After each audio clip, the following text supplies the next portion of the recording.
Fontana, secretário-geral do Partido dos Trabalhadores. Bom dia, Fontana, tudo bem? Está nos escutando bem? Acho que ele está com um problema de áudio, Florestan. Alô, alô? Alô, Henrique Fontana. Tudo bem? Está nos ouvindo? Não, ele não está nos escutando. Deve Não ser a saída do computador dele. É melhor sair e entrar de novo, né? Sai e volta, né? Acho que vamos ver se ele consegue se reconectar. Deixa eu ver se a gente consegue tê-lo de volta aqui, rapidinho. Deixa eu só mandar uma mensagem. Reconectar ou usar outro aparelho. Deve ser a saída que a gente faz aqui ao vivo. Na programação é o seguinte, quer dizer, seria interessante, vamos ver se ele consegue, mas é importante. Eu não sei se você viu ontem, o Arthur Lira formou um blocão de 175 deputados, né? Nesse bloco dos 175 deputados, colocou inclusive partidos da base do governo, o PDT, o PSB. Não vai ser fácil a governabilidade para o governo Lula, né, na volta da China. Vamos deixar o Paulo. Paulo não saiu, o Paulo está aqui presente. Oi, Paulo, tudo bem? Tudo. Tá aqui. É que a gente tinha combinado de fazer uma entrevista com o Henrique Fontana, mas ele estava com problema no áudio. Mas fica aqui com a gente, e a gente estava falando desse blocão formado. Eu vou botar a notícia aqui na tela, passando para você aqui, Florestan. O Lira joga muito pesado, né? E não foi para a China, na verdade, e vai, vamos dizer assim, vai mostrar as garras quando o presidente Lula voltar da China. Está aqui, Florestan. 175 deputados federais. Vamos ver se o Fontana está aqui, vamos ver se ele vai nos escutar agora. Bom dia, Fontana, tudo bem? Bom dia, Leonardo. Bom dia a todos os internautas, né, 247. Bom dia ao Florestan. Paulo Moreira Leite está com a gente também. Muito obrigado, bom, Paulo. Você demorou tanto que abriu uma vaga para mim. Agora eu tô... Abri uma vaga para o Paulo aqui. É uma alegria, o Paulo. É uma alegria, uma honra. Se deu um problema técnico que me permitiu estar junto contigo nesse bate-papo, eu fico ainda mais feliz de estar no 247. Também bem bom reencontrar o Florestan. Então é o seguinte, Fontana, vamos começar já. Viu, Leonardo? Eu entrei, não ouvia toda a imagem perfeita, não ouvia vocês. Eu só agora saí e entrei de novo, infelizmente. São coisas da tecnologia aí. Mas a gente já bota essa notícia aqui no ar. Peraí, deixa eu botar um corte melhor, essa aqui, ó. PP, partido de Arthur Lira, mostra força e monta bloco com 175 deputados. Inclusive juntando PDT, PSB. Como é que está sendo a governabilidade do governo Lula? E eu te peço também para falar, Fontana, sobre a relação do PT com o governo nesse cenário difícil no Congresso. Diga lá. Não, a relação do PT com o governo é ótima, né? O governo, evidentemente, nós temos o presidente da República... um pouco mais para a esquerda também, né? Só para...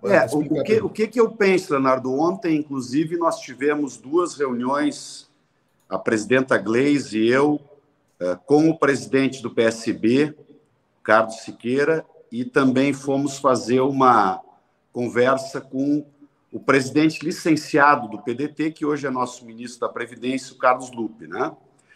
Primeiro, nós partimos do pressuposto, Paulo, estamos trabalhando, o PT e eu como secretário-geral, a presidenta Gleisi, para compor uma aliança estratégica com especialmente com esses 7 partidos que compõem a esquerda e a centro-esquerda brasileira, né? E aí eu incluo a nossa federação, PT, PCdoB e PV, a Federação PSOL e Rede, o PDT e o PSB. Aqui um parênteses rápido, né? Lógico que eu preferia ter feito um bloco dentro da Câmara com esses 7 partidos, pelo menos, juntos.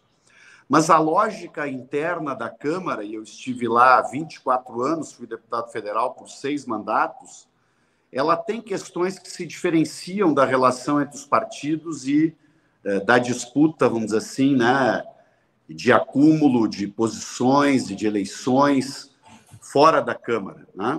Então, este bloco que foi montado ontem, ele faz parte ali de uma disputa interna na Câmara, e o PSB e o PDT tomaram a decisão de compor esse bloco, e nós, evidentemente, compreendemos isso com naturalidade. Agora, o nosso objetivo é, de um lado, aglutinar esta aliança estratégica de 7 partidos e, na outra ponta, Leonardo e internautas 247, trabalhar para isolar e enfraquecer a extrema-direita.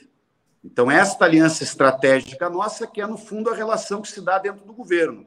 Vão ter deputados de cada um desses partidos de centro, porque aqui é bom que se diga, as alianças são feitas com esses partidos ao centro e à centro-direita, mas dificilmente um partido desses tem a bancada inteira apoiando o governo. O usual, que nós aprendemos ao longo do tempo, é que um conjunto de deputados desses partidos terminam estabelecendo este compromisso como base de apoio do governo. A governabilidade, por óbvio, ela é muito desafiadora.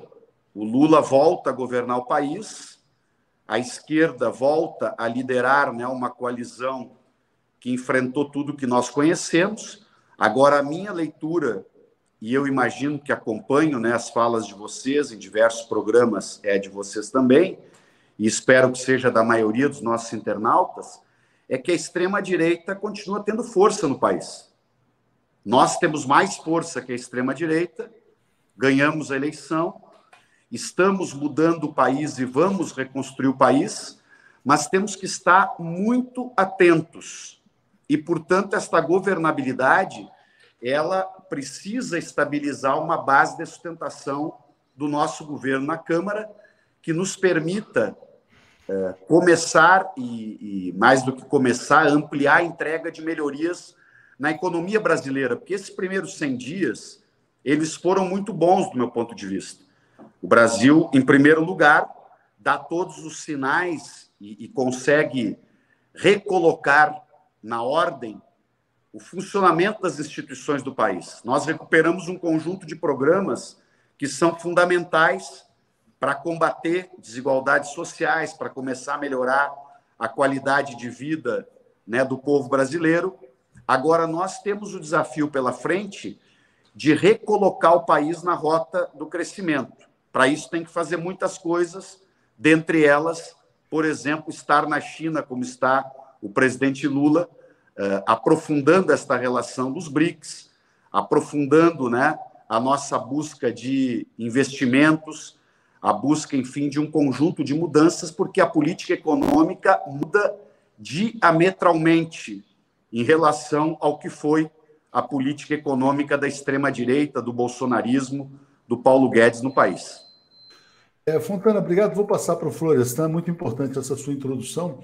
Você fala do peso da extrema-direita no Brasil. A gente vê, inclusive, um peso até desproporcional da extrema-direita no Congresso, né? O que tem chamado muito a atenção dos leitores, telespectadores nos últimos dias é a desqualificação do parlamento brasileiro. Como caiu o nível, né? Quando a gente viu na audiência do Flávio Dino, do Silvio Almeida, uma bancada de extrema-direita totalmente incivilizada. Então, faço só esse comentário, passo para o Florestan e depois para o Paulo. Diga, Florestan. Não, então, a minha questão era justamente nessa área, Léo. Mudou muito a relação do parlamento com o governo, porque você tem uma boa parte da bancada que foi eleita que está ali não para fazer projetos ou pensar caminhos ou soluções de políticas públicas para o Brasil. Está ali para tentar destruir o adversário, às vezes até fisicamente, até ameaças físicas a gente escuta hoje dentro daquele parlamento.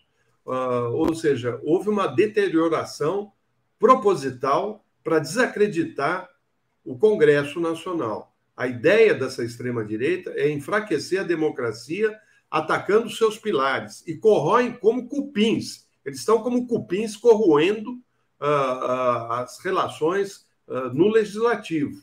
A gente vê que eles vão para dentro de um plenário para fazer pequenos filmes ou vídeos para colocar nas redes sociais.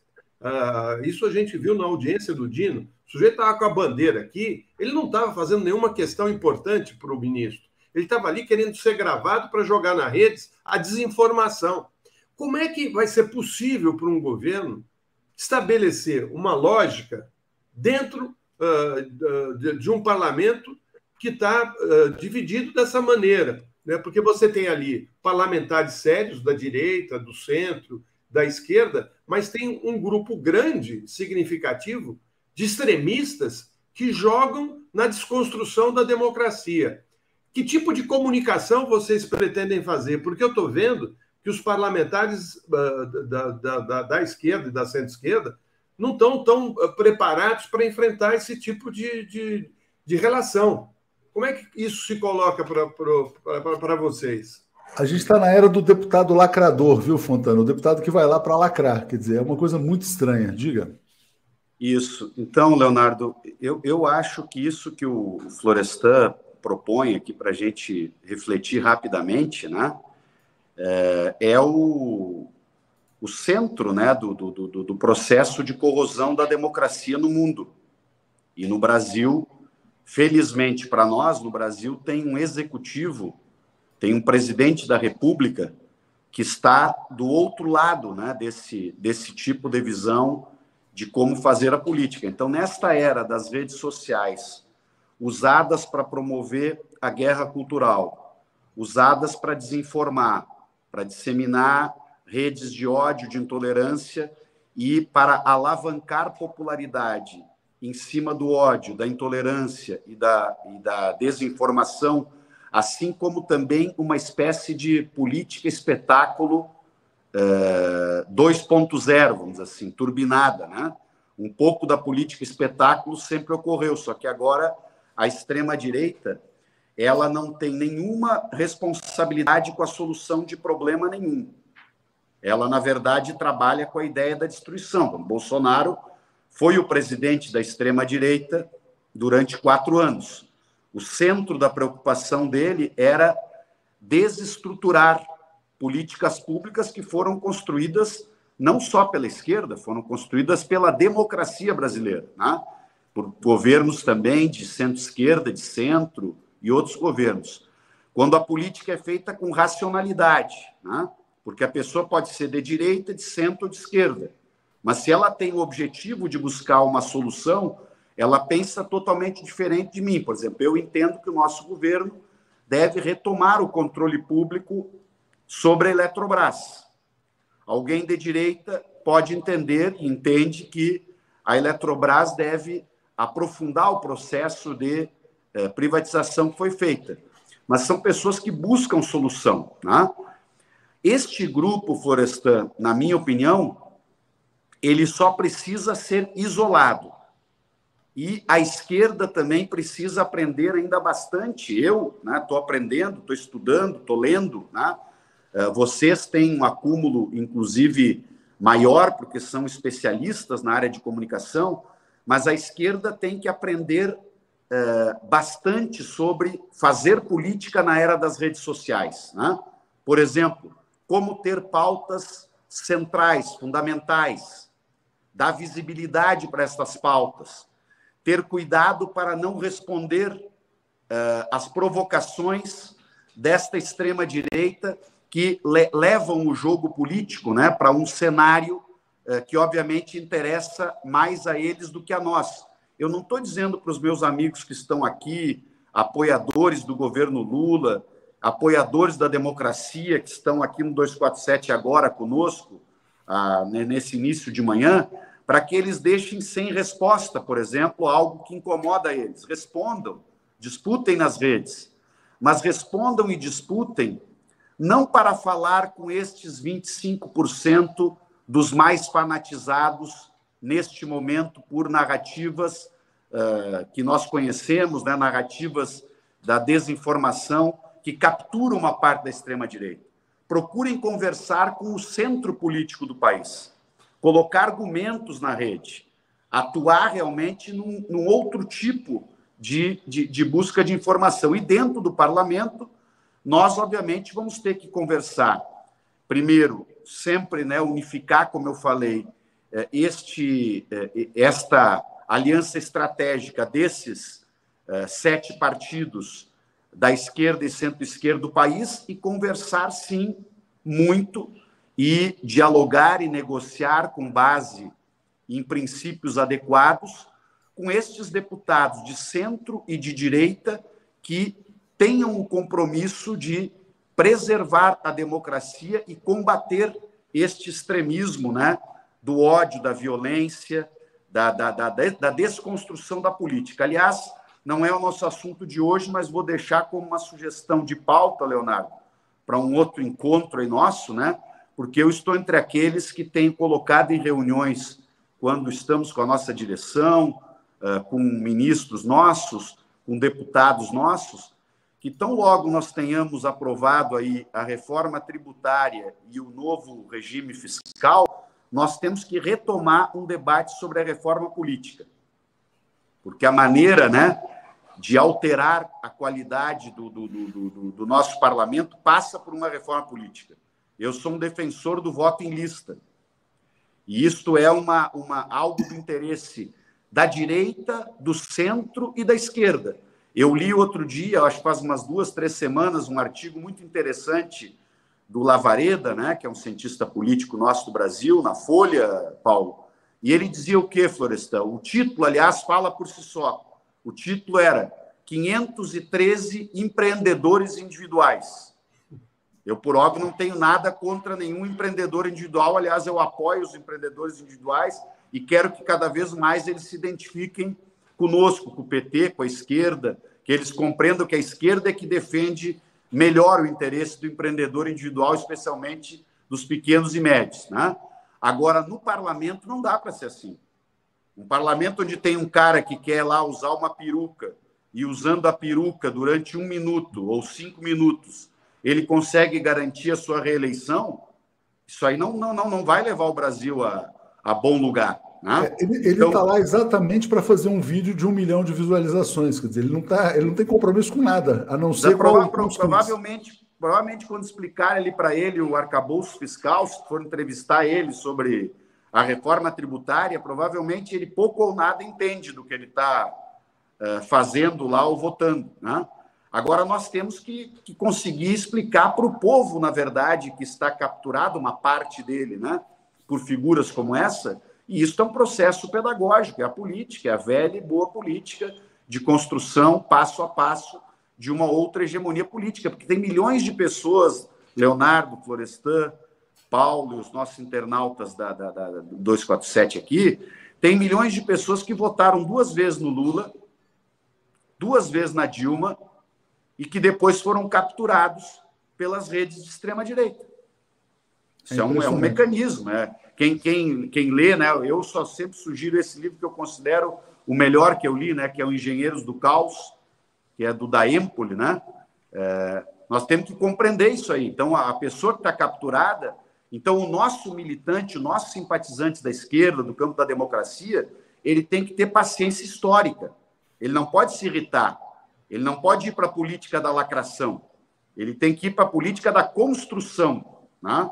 Do convencimento, com argumentos e assim por diante. Paulo, você? Olha, eu ia colocar um assunto, colocar um ponto de vista diferente, mas que eu sinto que eu estou começando a sentir falta de uma questão aí. Nós estamos discutindo a política, discutindo o futuro do nosso governo, num plano que fica restrito ao mundo institucional, que é importantíssimo, é essencial, é evidente que as grandes decisões políticas, de uma forma ou de outra, elas passam pela Constituição, passam pelo que acontece na Constituição, mas eu sinto falta de se começar a pensar como é que nós vamos mobilizar esse povo na rua. Porque, gente, Fontana, por mais que a gente queira, a gente não vai vencer essa barreira reacionária que está montada no Congresso. Uma hora, se a gente conseguir impedir novas reformas, a gente vai festejar, vai brindar, puxa vida, legal, conseguimos impedir que a coisa piore. Porque nós estamos numa situação absolutamente, que é um retrato de muita coisa do Brasil, não vou entrar aqui, que nós temos um presidente progressista, que fez um ministério progressista, que tem um projeto progressista e um Congresso reacionário. Ô Paulo, deixa eu acrescentar aqui um ponto importantíssimo isso que você fala, porque é o seguinte, quer dizer, o Arthur Lira montou um blocão do Centrão, mas é um blocão neoliberal. Hoje tem uma entrevista do Rui Falcão, no jornal o Globo, ele fala assim, o papel do PT é pressionar o governo por dentro. A presidente do PT, a Gleisi Hoffmann, ela tem colocado pressão nos temas econômicos, né? Mas chega lá no Congresso, a correlação de forças ela é desfavorável. Você mencionou, Fontana, sobre o tema da Eletrobras, né? Existe muita pressão, né, da base que apoiou o governo Lula para que ele enfrente os temas econômicos, né? Aí chega e encontra esse paredão do Arthur Lira. E o Paulo toca no ponto da mobilização. Então, para você, por favor. Bom, então nós temos, na minha opinião, primeiro, o Paulo tem toda a razão. Tá? Agora, uma coisa que a minha frase para começar a refletir sobre essa excelente pergunta e reflexão é o seguinte: não é uma questão de escolha. Tem que fazer as duas coisas. O paredão, os limites institucionais, o conservadorismo do Congresso, um Congresso que tem X deputados e deputadas que estão aí no time do quanto pior, melhor, do ódio, da desconstrução, etc. Isso é um dado de realidade, né? E, nesse sentido, o governo se move corretamente, do meu ponto de vista. Ao abrir o diálogo, como abriu com Arthur Lira, e eu fui um forte opositor do Arthur Lira enquanto ele defendeu o governo Bolsonaro. E quando nós ganhamos a presidência com o Lula, eu quero dizer isso com todas as letras, porque eu gosto da política papo reto, né? Quando nós ganhamos a eleição com o Lula, eu fui um dos primeiros dentro da bancada a dizer: temos que fazer a composição com o Arthur Lira para buscar a governabilidade no meio institucional, que é fundamental, sem o qual não... Agora, a construção de uma mobilização social popular, vamos chamar assim, mais intensa, que é desejável em todos os sentidos, ela precisa acontecer. E sobre isso nós estamos debruçados. Agora, o principal desafio, do meu ponto de vista, para que esta mobilização se amplie, é que nós da esquerda e do campo progressista, do campo popular, vamos chamar assim, precisamos ganhar a disputa de narrativas na rede social. Este é o desafio dos mais fundamentais. Porque a narrativa hoje, lógico, nós temos que continuar tendo sindicatos organizados. Eu estou indo agora de tarde para São Paulo para fazer plenárias, vou reunir, isso tudo vai continuar, tem que continuar, né? Agora, a rede social é fundamental.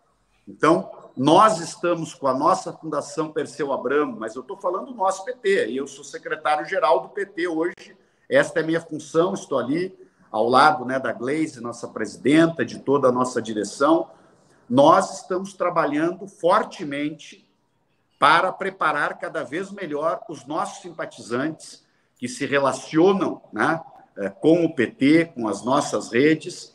Entendo que o nosso governo, o companheiro Paulo Pimenta, nosso ministro, mas todo o governo, estamos procurando esta comunicação cada vez mais qualificada, né, para conseguir, de fato, mobilizar, e o nosso governo tem que tomar determinadas decisões, né? E aí, lógico, quem constitui finalmente uma decisão de governo é o presidente Lula, em última instância, né? Então, por exemplo, quando essa questão da Eletrobras, né, que é um exemplo que eu estou trazendo hoje aqui, eu entendo que nós devemos desencadear o quanto antes vamos chamar, que já que a palavra arcabouço está na moda, né, Léo? Tem gente, pô, mas que palavra complicada essa aí. Tal. Mas nós temos que definir qual é o arcabouço da retomada do controle público sobre a Eletrobras, dentro da regra do jogo, né? Sabendo que algumas coisas terão que passar pelo parlamento, porque é um mau negócio para o Brasil. O problema é esse que eu quero colocar. Na nossa narrativa não tem que ser só a narrativa privatização versus não privatização. É o interesse das pessoas, né? Então, ter o controle público sobre a Eletrobras é fundamental para desenvolver o Brasil, para melhorar, para crescer o país, né? Eu estive recentemente, né, na Rússia, atendendo a um convite do Partido Rússia Unida para uma reunião com partidos de diferentes partes do mundo, né? Quer dizer, o debate hoje, por exemplo, que tem a ver com a visita do presidente Lula, que está lá fazendo a China, né? De fortalecimento dos BRICS e de fortalecimento de uma economia onde não haja uma dependência exclusiva do dólar para fazer a troca de mercadorias, é algo muito importante para o Brasil. Então, tudo isso nós temos que trabalhar e, para tudo isso, a gente tem que mobilizar a sociedade brasileira. Agora, uma coisa importante que eu tenho dito é que nós temos que perseguir, estamos perseguindo, né, com toda a precisão, temos que perseguir o crescimento econômico. Por isso que o presidente Lula está coberto de razão quando ele diz 1000 vezes. E quando alguém do mercado financeiro se irrita com a fala dele, eu peço para ele, presidente, repita mais 2000 vezes que um juro de 13,75 na economia brasileira é um absurdo, é um escândalo, é um erro técnico e de política econômica, já que o pessoal do mundo financeirizado gosta muito de dizer que a economia é uma questão técnica. Então, eu só para provocar eles vou dizer aqui no 247. Tecnicamente, está errado. Estou ironizando, estou brincando, porque não é tecnicamente que se define uma taxa de juros, né? Mas, tecnicamente, está errado uma taxa de juros de 13,75 numa economia como a brasileira. Totalmente. Já está virando consenso até entre os liberais. Mas, Fontana, eu gostei muito dessa entrevista com você aqui, todos nós, né? Queria te chamar para novas oportunidades para a gente montar uma rotina até regular aqui. Eu acho que a conversa é muito enriquecedora e a gente está com o nosso tempo estourando, mas agradeço aqui em nome de todo o 247 por esses 30 minutos. Muito obrigado. Obrigado, Leonardo. Eu também gosto muito, né, do trabalho de vocês, gostei muito de estar aqui, reencontrar vocês três no bate-papo direto e nessa minha tarefa atual, com certeza. Quando vocês quiserem, eu estou sempre à disposição e é muito bom poder conversar com pessoas que vão nos ajudar a construir aí as mudanças que nós tanto precisamos para o Brasil e que vamos conseguir. Pode ter certeza, eu estou no time do presidente Lula, eu estou no time dos otimistas. O Brasil, a cada semana, vai ficar melhor e nós já derrotamos eleitoralmente a extrema-direita e vamos derrotá-la passo a passo, governando o país e melhorando as condições de vida do nosso povo, distribuindo renda nesse Brasil, que é o ponto número 1 da nossa responsabilidade, combater a desigualdade social. Um abraço, gente. Bom dia. Obrigado, Fontana. Valeu.